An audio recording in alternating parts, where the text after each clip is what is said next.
Razvoj simulatora i sistema koji u realnom vremenu oponašaju doživljaj vožnje ili letenja koristan je prilikom obuke budućih vozača, ali i za bezbednost u saobraćaju.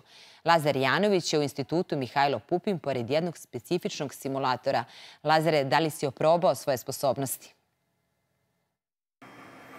Tenkovi decenijama važe za jedno od najbitnijih borbenih vozila svih armija sveta. Teško oklopljeno i dobro naoružano guseničko vozilo velike vatrene moći, tenk predstavlja takozvanu udarnu iglu kopnene vojske. Za sat vremena rada tenk može da potroši i do 200 litara goriva, pa ovakvi simulatori predstavljaju dragocenost jer štede novac, a posadu ostavljaju trenaži. Kako funkcioniše jedan ovakav simulator, pitamo Bojana Šmidlinga, jednog od konstruktora. Ovaj simulator koji vidite iza mene je zapravo naš komad simulatora koji je trenutno pušten u upotrebu u vojsci. I on za sada ovde ima samo radno mesto vozača. Pravi simulator, odnosno trenažer koji je pušten sada u vojsku, ima pored jednog ovakvog radnog mesta i radno mesto za nišandžiju sa komplet kabinom i njegovim uređajima, radno mesto za komandira sa komplet kabinom i njegovim uređajima i radno mesto instruktora, odnosno mi ga zovemo četvrti član posade, koji vodi računa o polaznicima vežbe.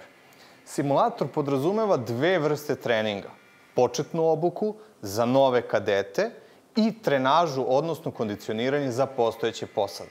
Da bi se to obezbedilo, simulator unutar sebe zapravo ima matematički model parametara motora tenka, ima fizički model kretanja, ima simulaciju SUV-a, odnosno sistema za upravljanje vatrom, ima balističke proračune projektila.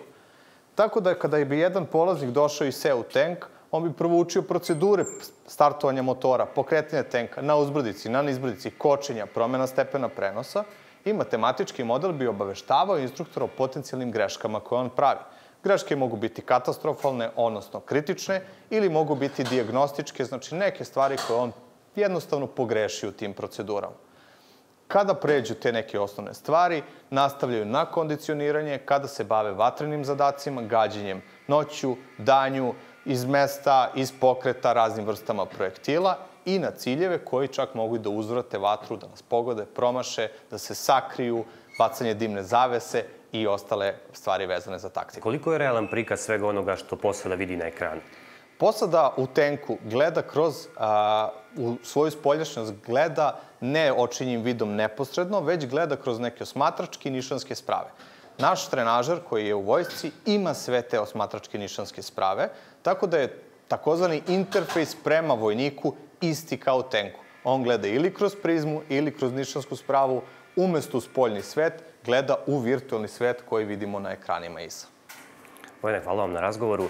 Koristeći sisteme virtualne realnosti, posada ovog simulatora se može naći u bilo kojim vremenskim uslovima na bilo kom delu naše teritorije.